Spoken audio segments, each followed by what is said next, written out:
నమస్తే, welcome to ఉన్నది ఉన్నట్టు. లక్షల మంది మరణం, కోట్ల మంది నిరాశ్రయులు, సైనికులు సామాన్యులు సమిధులుగా మారుతున్న యుద్ధం ఆగటం లేదు. ఎప్పుడు ఆగుతుందో కూడా తెలియటం లేదు. రణక్షేత్రంలో రక్షణ లేక భవిష్యత్తుకు దారులు వెతుక్కుంటూ పిల్ల పాపలతో వలస వెళ్ళిపోతున్న వారు ఎందరో. గూడు చెదిరిన యుద్ధ బాధితులు నిశీతిలో గమ్యం లేని ప్రయాణం సాగిస్తున్నారు. అతి శీతలానికి మృత్యువాత పడుతున్నారు. అంతిమ సంస్కారాలకు కూడా లేక మంచు దుప్పటి కింద సమాధవుతున్నారు. 1000 రోజులు దాటిన మహాయుద్ధానికి ముగింపు కనిపించటం లేదు. ఏటికేడు యుద్ధం కొత్త పుంతలు తొక్కుతూనే ఉంది. యుద్ధం జరుగుతున్నది రష్యా ఉక్రెయిన్ మధ్య అయినా దాని ప్రభావం ప్రపంచమంతటా కనిపిస్తోంది. యుద్ధం వాణిజ్య యుద్ధంగా రూపాంతరం చెందింది. రష్యా ఉక్రెయిన్ యుద్ధంతో ఇప్పుడు ఇతర దేశాల్లోనూ సామాన్య ప్రజలు తీవ్ర ఇబ్బందులు పడుతున్నారు.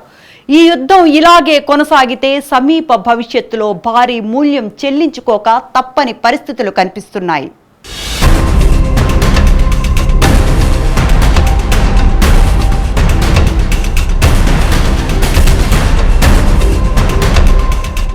రష్యా ఉక్రెయిన్ యుద్ధానికి ముగింపు కనిపించడం లేదు. ఎన్ని దేశాలు మధ్యవర్తిత్వం చేసినా యుద్ధం కొనసాగుతూనే ఉంది.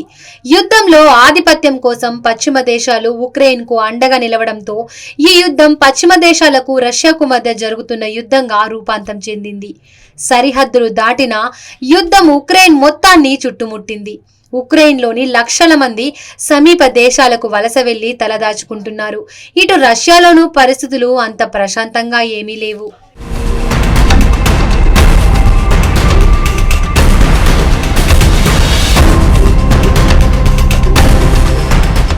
రష్యాలోని ఉక్రెయిన్ సరిహద్దు ప్రాంతంలోని ప్రజలను సైన్యం ఎప్పుడో దేశ రాజధాని మాస్కోతో పాటు మరికొన్ని ప్రాంతాలకు తరలించింది. ఉన్న ఇంటిని వదిలి కట్టుబట్టలతో దేశంలోని మరోవైపుకు సరిహద్దు రష్యన్ ప్రజలు వలసపోయారు. సరిహద్దులో నిత్యం బాంబుల మూతలతో భయాందోళనలు జీవిస్తున్నామని అంటున్నారు.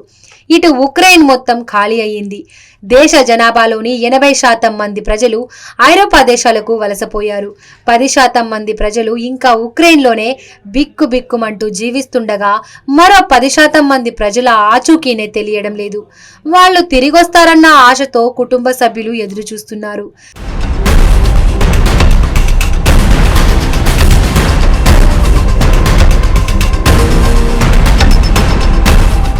రష్యాతో పోరాడేందుకే ఇప్పటికే పశ్చిమ దేశాల నుండి ఉక్రెయిన్ కు నిధులు అందుతూనే ఉన్నాయి. ఇందులో మెజారిటీ యుద్ధ సామాగ్రిని అమెరికా అందిస్తోంది. ఆయుధాలతో పాటు లక్షల కోట్ల డాలర్లను యుద్ధం కోసం వెచ్చిస్తోంది అమెరికా. అయితే అమెరికాలో అధికారం చేతులు మారుతున్న తరుణంలో ఈ యుద్ధం ఎలాంటి మలుపు తిరుగుతుందన్న ఉత్కంఠ నెలకొంది. ఇటు ఫ్రాన్స్ కూడా ఉక్రెయిన్ కు తోడ్పాటవుతోంది. దీంతో 3 ఏళ్లుగా ఉక్రెయిన్ రష్యాతో నిర్విరామంగా యుద్ధం చేస్తూనే ఉంది.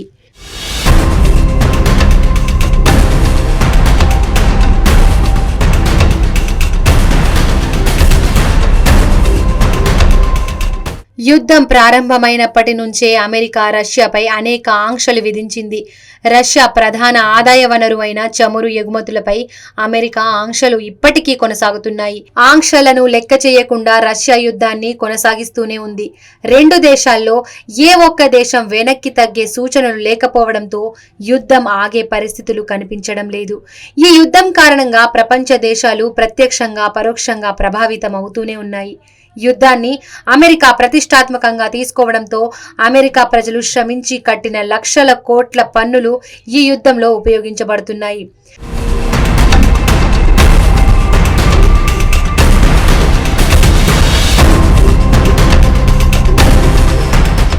అయితే యుద్ధాల కోసం అమెరికా ప్రజల శ్రమను వృధా కానివ్వమని అమెరికా అధ్యక్షుడిగా ఎన్నికైన ట్రంప్ అంటున్నారు. బైడెన్ అడ్మినిస్ట్రేషన్ లోని ప్రాధాన్యతల ప్రకారం ఇన్నాళ్లు యుద్ధానికి భారీగా నిధులు సమకూరినా ఇప్పుడు ట్రంప్ అధికారంలోకి వచ్చిన నేపథ్యంలో యుద్ధానికి నిధులు కేటాయిస్తారా లేక ఆపేస్తారా అన్న సందేహాలు నెలకొన్నాయి. అయితే ట్రంప్ తో పుతిన్ కు ఉన్న సాన్నిహిత్యం నేపథ్యంలో ఆయన యుద్ధం కంటే చర్చలకే మొగ్గు చూపుతారన్న ప్రచారం రిపబ్లికన్ పార్టీలో జరుగుతోంది.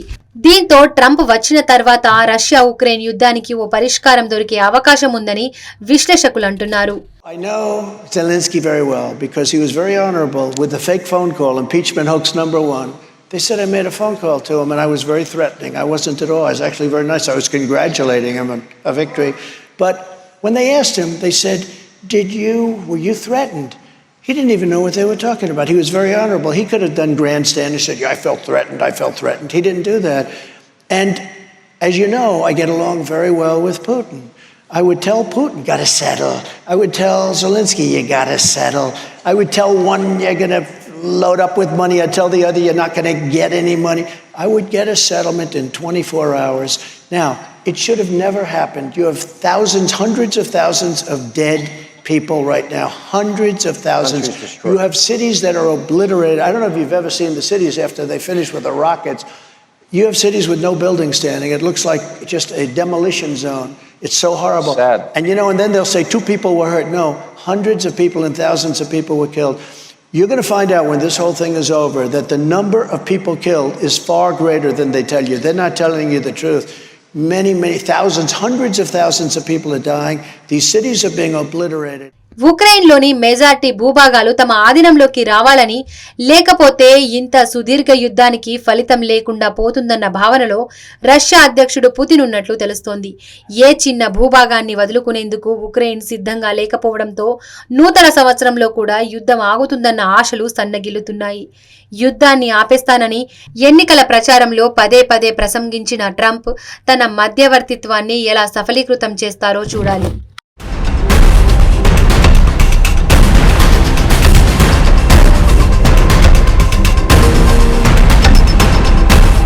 ఉక్రెయిన్కు మాత్రమే కాదు, రష్యాకు కూడా సాయం అందుతోంది. రష్యాకు ప్రధాన మిత్ర దేశాలుగా భారత్, చైనాలు కొనసాగుతున్న సైనిక ఒప్పందాల్లో భాగంగా రష్యాకు అండగా నిలిచింది ఉత్తర కొరియా. ఉత్తర కొరియా సైనికులు రష్యాతో కలిసి ఉక్రెయిన్తో యుద్ధం చేస్తున్నారు. దీంతో ఇప్పుడు ఉక్రెయిన్ ఒక దేశంతో కాకుండా 2 దేశాలతో పోరాడాల్సి వస్తోంది. రష్యా ఆయుధ శక్తికి ఉత్తర కొరియా సైనిక శక్తి తోడవటంతో యుద్ధాన్ని కొనసాగించేందుకు తీవ్రంగా శ్రమిస్తున్నారు ఉక్రెయిన్ అధ్యక్షుడు జెలెన్స్కీ.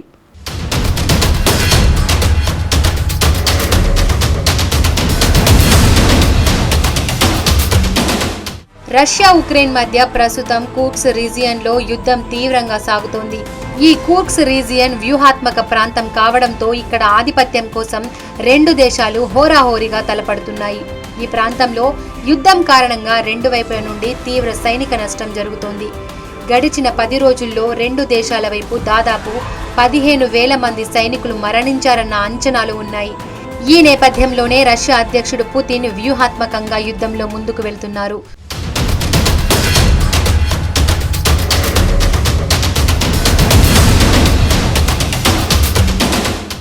కూర్స్క్ రీజియన్లో ఉక్రెయిన్తో పోరాడేందుకు తమ మిత్ర దేశమైన ఉత్తర కొరియా సైనికులను రంగంలోకి దించుతున్నారు పుతిన్. గతేడాది ఆగస్టులో కివ్ సేనలు కస్క్ రీజియన్లోకి దూసుకొచ్చాయి. దాదాపు 15 కిలోమీటర్ల మేర చొచ్చుకు రాగా మాస్కో సేనలు వారిని నిలువరించాయి. అయితే ఈసారి రష్యా సైనిక శక్తి క్షీణించడంతో కస్క్ రీజియన్ పై పట్టు బిగించేందుకు ఉక్రెయిన్ శక్తి వంచన లేకుండా కృషి చేస్తోంది. అయితే పుతిన్ ఉత్తర కొరియా సైనికులకు ఇక్కడ యుద్ధానికి దించడంలో ఉక్రెయిన్ ఈ ప్రాంతంపై నెమ్మదిగా పట్టు బిగిస్తున్నట్లు తెలుస్తోంది. ఈ ప్రాంతంపై సరైన అవగాహన లేకపోవడం, రష్యన్ సైనికులతో భాష కారణంగా సమాచార లోపంతో ఉత్తర కొరియా సైనికులు భారీగా మృత్యువాత పడుతున్నట్లు కథనాలు వెలువడుతున్నాయి.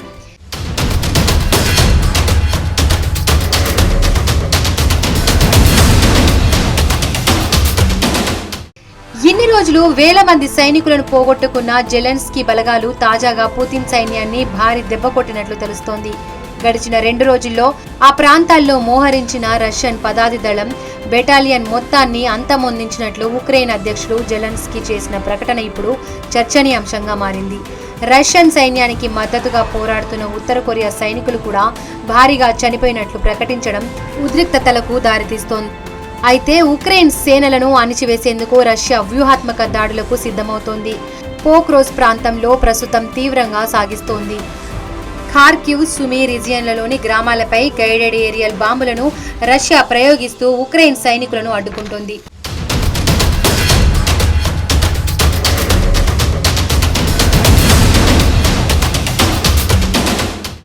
మరోవైపు కస్క్ రీజియన్లో వందలాది మంది ఉక్రెయిన్ సైనికులు చనిపోతున్నారు. గడిచిన వారంలో ఒక్కో రోజు 500కు పైగా ఉక్రెయిన్ సైనికులు ప్రాణాలు కోల్పోతున్నట్లు తెలుస్తోంది. అయితే ఈ స్థాయిలో ప్రాణ నష్టానికి కారణం ఉక్రెయిన్ సైనికులు అమెరికా ఆయుధాలు వాడడమేనని రష్యన్ బలగాలు అంటున్నాయి.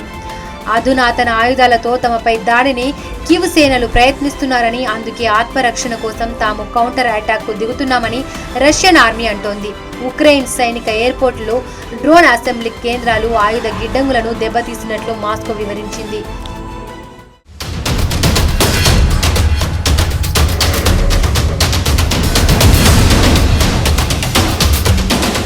ఈ ప్రాంతంలో భీకర యుద్ధం జరుగుతుండటంతో సైనికుల మృతదేహాలను కూడా తీసుకెళ్లడానికి వీలులేని పరిస్థితులు నెలకొన్నాయని మానవతా సాయం అందిస్తున్న స్వచ్ఛంద సంస్థలు అంటున్నాయి.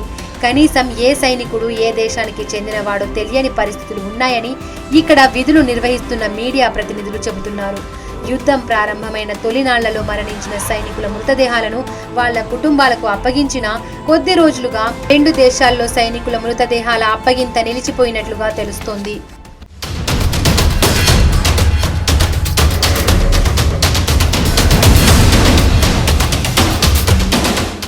యుద్ధంలో పోరాడుతున్న తమ వారు ఉన్నారో మరణించారో కూడా తెలియడం లేదని సైనికుల కుటుంబ సభ్యులు ఆవేదన వ్యక్తం చేస్తున్నారు.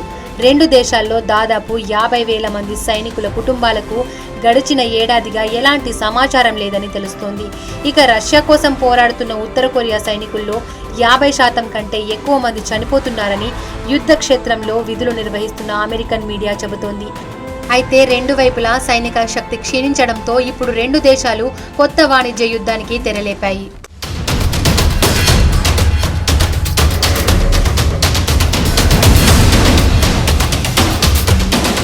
రష్యా ఉక్రెయిన్ యుద్ధం కొత్త ఏడాదిలో కొత్త మలుపు తిరిగింది. 2024 డిసెంబర్ 31తో యూరప్తో రష్యాకు ఉన్న గ్యాస్ ఒప్పందం ముగియటంతో గ్యాస్ను నిలిపివేస్తున్నట్లు రష్యా ప్రకటించింది. అయితే తమ దేశం గుండా రష్యా గ్యాస్ యూరప్ చేరనివ్వమని ఉక్రెయిన్ ప్రకటించింది. దీంతో ఇప్పుడు యూరప్లో గ్యాస్ సంక్షోభం నెలకొంది. యుద్ధం కారణంగా ఇప్పుడు యూరోప్లో కోట్లాది మంది ప్రజలు చలితో గడ్డకట్టుకుపోయే ప్రమాదం ఏర్పడింది. ఈ గ్యాస్ సంక్షోభానికి ఇప్పట్లో తెరపడే అవకాశం కనిపించటం లేదు.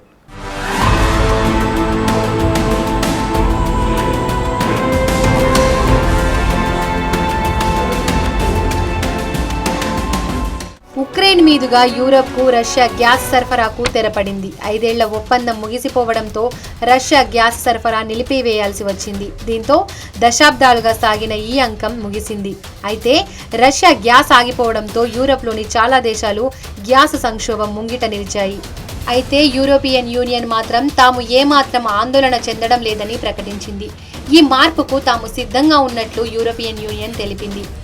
ఈయూలోని సభ్య దేశాలు ఈ మార్పును తట్టుకోగలవని యూనియన్ అంటోంది.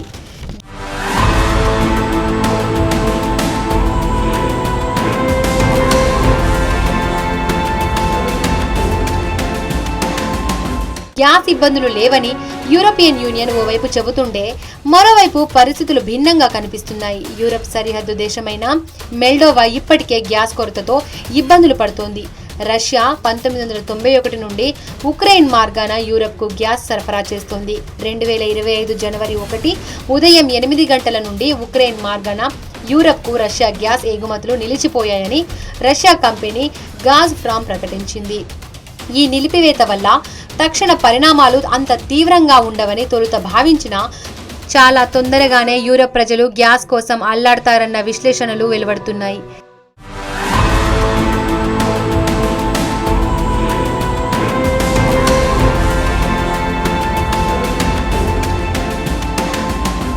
గ్యాస్ సరఫరా ఆగిపోవడంతో రష్యా ఆర్థిక మూలాలు దెబ్బతీశాయని ఉక్రెయిన్ భావిస్తున్నా అందుకు భిన్నంగా పుతిన్ స్పందించారు. రష్యా ఒక కీలక మార్కెట్ను కోల్పోయినప్పటికీ ఈ మార్పు వల్ల ఎక్కువగా నష్టపోయేది EU దేశాలేనని రష్యా అధ్యక్షుడు పుతిన్ అన్నారు.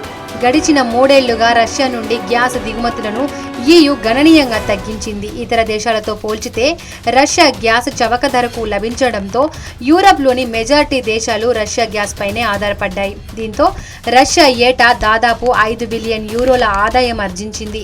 2021లో యూరప్ గ్యాస్ అవసరాల్లో 40% వాటాను రష్యా భర్తీ చేసేది. కానీ 2023లో ఈ గ్యాస్ సరఫరా 10%గా నమోదైంది.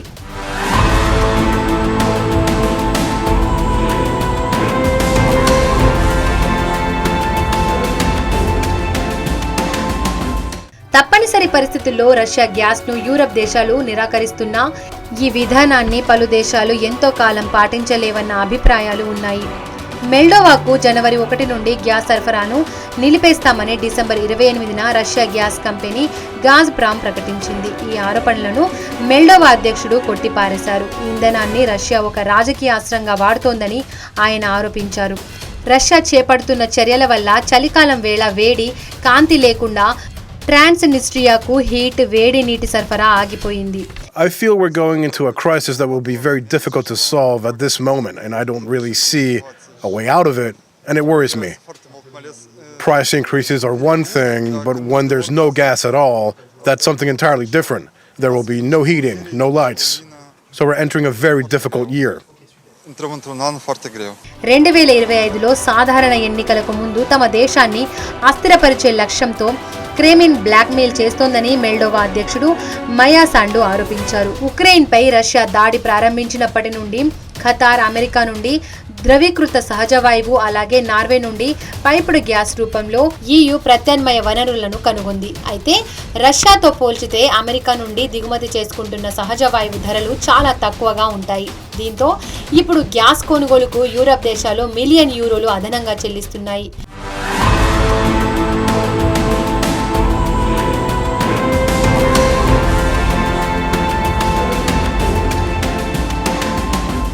నిజానికి పుతిన్ యుద్ధం ప్రారంభించిన తొలినాళ్లలోనే యూరప్లోని కొన్ని దేశాలకు గ్యాస్ సరఫరాను నిలిపివేశారు. పోలాండ్ వంటి దేశాలకు 2023 జనవరి నుంచే పూర్తి స్థాయిలో గ్యాస్ సరఫరా నిలిచిపోయింది. పోలాండ్, బల్గేరియాల రష్యా నుండి గ్యాస్ సరఫరా ఆగిపోవడంతో ఆ దేశాలు ప్రత్యామ్నాయ మార్గాలను ఎంచుకుంటున్నాయి. అయితే శీతాకాలంలో మాత్రం ఈ 2 దేశాలకు ఇబ్బందులు తప్పడం లేదు. అమెరికా, దాని మిత్ర దేశాలు ఆంక్షలు విధించడంతో ఇంటర్నేషనల్ పేమెంట్స్ వ్యవస్థ స్విఫ్ట్ నుండి రష్యా దూరమైంది. దీనికి బదులు రూబల్స్లో పే చేయాలని రష్యా అధ్యక్షుడు వ్లాదిమిర్ పుతిన్ అన్నారు. దీనికి పోలాండ్, బల్గేరియాలు నిరాకరించడంతో అప్పట్లో ఈ 2 దేశాలకు గ్యాస్ సరఫరాను నిలిపివేశారు పుతిన్. Мною подписан указ, который устанавливает правила торговли российским природным газом с так называемыми недружественными государствами. Мы предлагаем контрагентам из таких стран понятную и прозрачную схему. Чтобы приобрести российский природный газ, они должны открыть рублевые счета в российских банках. Именно с этих счетов будет вестись оплата газа, поставленного начиная с завтрашнего дня, с 1 апреля текущего года. Если же такие платежи не будут производиться, будем считать это неисполнением обязательств со стороны покупателей, со всеми вытекающими последствиями. గ్యాస్ సరఫరా నిలిచిపోవడంతో రష్యా ఆర్థిక వ్యవస్థే కాదు, ఉక్రెయిన్ ఆర్థిక వ్యవస్థకు ముప్పు వాటిల్లినట్లు తెలుస్తోంది. ఉక్రెయిన్ గుండా EUకు గ్యాస్ సరఫరా కొనసాగి ఉంటే ఈ ఏడాది రష్యాకు సుమారు $5 బిలియన్ ఆదాయం వచ్చి ఉండేది. ఉక్రెయిన్కు $800 మిలియన్ నుండి $1 బిలియన్ వరకు ఫీజు రూపంలో లభించి ఉండేది. ఇప్పుడు ఈ 2 దేశాలు ఈ ఆదాయాలు కోల్పోయాయి. ఉక్రెయిన్ రూట్లో సరఫరా నిలిచిపోవడంతో ముఖ్యంగా ఆస్ట్రియా, స్లోవేకియాల దేశాలు ప్రభావితమవుతున్నాయి. అయితే చెక్ రిపబ్లిక్, హంగరీ, పోలాండ్ వంటి దేశాల నుండి తమ అవసరాలకు అనుగుణంగా గ్యాస్ను తెచ్చుకుంటామని ఈ 2 దేశాలు ధీమా వ్యక్తం చేస్తున్నాయి.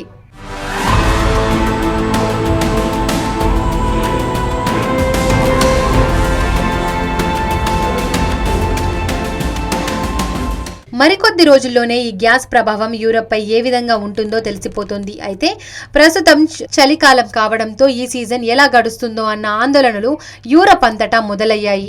గ్యాస్ సరఫరాకు సంబంధించి త్వరగా ఓ నిర్ణయం తీసుకొని సమస్యను పరిష్కరించాలని యూరప్ ప్రజలు కోరుతున్నారు. యూరప్లో గ్యాస్ మంటలు అంటించింది రష్యా. ఇప్పుడు మంటలు దావానం వ్యాపిస్తున్నాయి. గడిచిన 40 ఏళ్లుగా రష్యాతో సన్నిహిత సంబంధాలను నెరిపిన యూరప్లోని పలు దేశాలు ఇప్పుడు ఉక్రెయిన్ను తప్పుబడుతున్నాయి. గ్యాస్ సరఫరా నిలిచిపోయేందుకు ఉక్రెయిన్ను నిందిస్తున్నాయి. స్లోవేకియా ఓ అడుగు ముందుకేసి ఉక్రెయిన్పై ఆంక్షలకు సిద్ధమయ్యారు.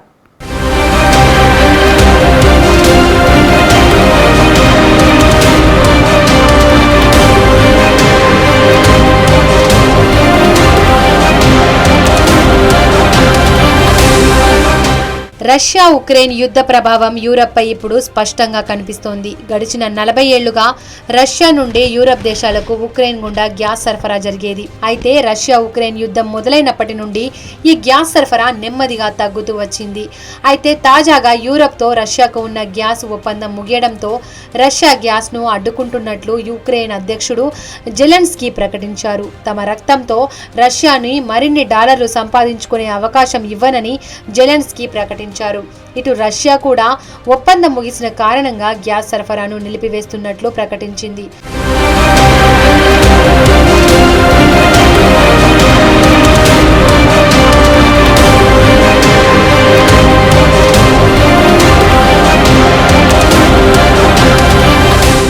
అయితే పుతిన్ అనుకున్నట్లుగానే ఇప్పుడు యూరప్లో గ్యాస్ సంక్షోభం ప్రారంభమైనట్లు కనిపిస్తోంది. ఉక్రెయిన్ గుండా వచ్చే గ్యాస్ ఆగిపోవడం వల్ల తాము చాలా ఇబ్బందులు ఎదుర్కొంటున్నామని స్లోవేకియా ప్రధాని రాబర్ట్ ఫికో ప్రకటించారు.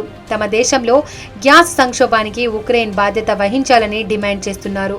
రాబర్ట్ ఫికో గ్యాస్ సరఫరా ఆగిపోవడం వల్ల రష్యా కంటే యూరప్ ఎక్కువ నష్టపోతుందని ఆయన పేర్కొన్నారు.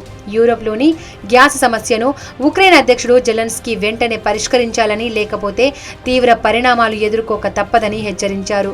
రష్యన్ గ్యాస్ను నిలిపివేయడం వల్ల స్లోవేకియా ఎదుర్కొంటున్న ఆర్థిక నష్టాన్ని ఉక్రెయిన్ చెల్లించాలని డిమాండ్ చేశారు.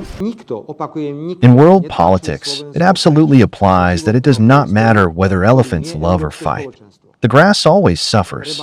I do not want Slovakia to be such grass as we see these days when the transit of gas through Ukraine is stopped, which will have drastic impacts on all of us in the European Union, but not on the Russian Federation. యుద్ధం ప్రారంభమైనప్పటి నుండి Ukraine ప్రజలు శరణార్థుల్లాగా Europe దేశాలకు తరలిపోతున్నారు. ఇందులో కొంతమంది స్లోవేకియాకు వెళ్లి తలదాచుకుంటున్నారు. ఈ నేపథ్యంలో త్వరలో గ్యాస్ సరఫరాపై ఉక్రెయిన్ ఓ నిర్ణయానికి రాకపోతే తమ దేశంలో నివసిస్తున్న 13 లక్షల మందికి పైగా ఉక్రెయిన్ శరణార్థులకు ఆర్థిక సహాయాన్ని తగ్గిస్తామని స్లోవేకియా నాయకుడు రాబర్ట్ ఫికో హెచ్చరించారు.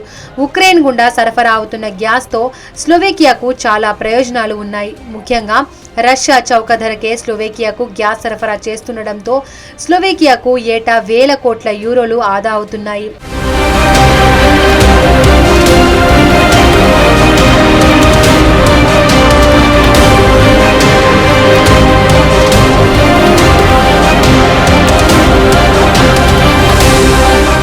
డిసెంబర్ 31 నుండి గ్యాస్ సరఫరా నిలిచిపోవడంతో అజర్బైజాన్ నుండి సహజ వాయువును కొనుగోలు చేయడానికి స్వల్పకాలిక పైలట్ ఒప్పందంపై స్లోవేకియా సంతకం చేసింది. అలాగే గతేడాది సంవత్సరం పోలాండ్ ద్వారా యుఎస్ ఆధారిత ధృవీకృత సహజ వాయువును దిగుమతి చేసుకునే ఒప్పందంపై సంతకం చేసింది. ఆస్ట్రియన్, హంగేరియన్, చెక్ రిపబ్లికన్ పైప్ లైన్ల ద్వారా ప్రస్తుతం స్లోవేకియాకు గ్యాస్ సరఫరా అవుతోంది. కానీ ఇలా సరఫరా అవుతున్న గ్యాస్తో స్లోవేకియా తీవ్రంగా నష్టపోతుందని రాబర్ట్ ఫికో అంటున్నారు. రవాణా రుసుములలో 500 మిలియన్ యూరోల నష్టం వాటిల్లుతుందని తెలిపారు. The only alternative for a sovereign Slovakia is renewal of transit or demanding compensation mechanisms that will replace the loss in public finances in the amount of almost 500 million euros. వచ్చే 2 ఏళ్లలో European దేశాలకు ఉన్న అన్ని gas ఒప్పందాలు ముగియనున్నాయి. దీంతో రానున్న 2 ఏళ్లలో European union 120 billion యూరోలు నష్టపోవాల్సిన పరిస్థితి ఏర్పడింది. అయితే గ్యాస్ సరఫరాపై ఉక్రెయిన్ మొండి వైఖరికి పోతే స్లోవేకియా కీలక నిర్ణయాలు తీసుకోనున్నట్లు తెలుస్తోంది. యుద్ధంలో భాగంగా రష్యా ఉక్రెయిన్ పవర్ గ్రిడ్లపై దాడి చేసింది. దీంతో ప్రస్తుతం విద్యుత్ కోసం ఉక్రెయిన్ స్లోవేకియాపై ఆధారపడుతోంది. అయితే గ్యాస్ సమస్యను పరిష్కరించకపోతే ఉక్రెయిన్కు విద్యుత్ సరఫరాను నిలిపివేస్తామని రాబర్ట్ ఫికో ఇప్పటికే హెచ్చరికలు జారీ చేశారు. I announce that we are ready to negotiate and agree in a coalition to stop electricity supplies and significantly reduce subsidies for citizens of Ukraine who are located on the territory of the Slovak Republic. వాస్తవానికి gas సమస్యను ముందుగానే గుర్తించారు స్లోవేకియా ప్రధాని Robert Fico. ఒప్పందం ముగియక ముందే Russia Ukraine యుద్ధానికి ముగింపు పలికేందుకు రెండు దేశాలతోనూ సంప్రదింపులు జరిపారు. అయితే ఈ సంప్రదింపులు కొలిక్కి రాకపోవడం, యుద్ధం కొనసాగడం, ఒప్పందం ముగిసి గ్యాస్ సరఫరా నిలిచిపోవడంతో స్లోవేకియాకు ఇబ్బందులు తప్పలేదు. రాబర్ట్ ఫికోకు పుతిన్తో మంచి స్నేహపూర్వక సంబంధాలు ఉన్నాయి.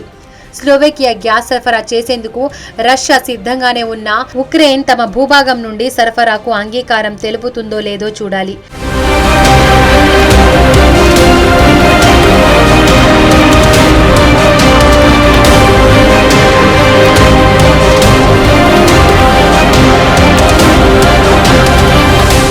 మొత్తంగా 2025లో రష్యా ఉక్రెయిన్ యుద్ధం గ్యాస్ వార్గా రూపాంతరం చెందింది. ఈ యుద్ధం ఇలాగే కొనసాగితే ప్రపంచ దేశాలు తీవ్ర స్థాయిలో ప్రభావితం అవుతాయన్న అంచనాలు నెలకొన్నాయి.